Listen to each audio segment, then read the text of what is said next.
कालापूर्वीची गोष्ट आहे. बबलू माकड एका दाट जंगलात राहत होते. तो खूपच शरारती होता, पण आता त्याला एकटेपणाची जाणीव होऊ लागली होती. त्याला वाटले की आता त्याने लग्न करावं. बबलूची वधू शोधणे. बबलूने जंगलातील सर्व प्राण्यांना सांगितले, मी लग्न करू इच्छितो, कोण माझी वधू होईल?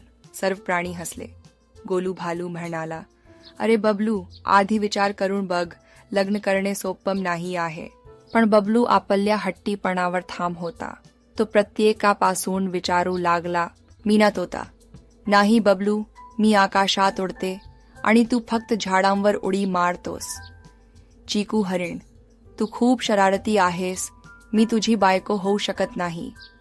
गज्जू हत्ती, तू खूप छोटा आहेस, मी तुझ्याबरोबर कसा राहू?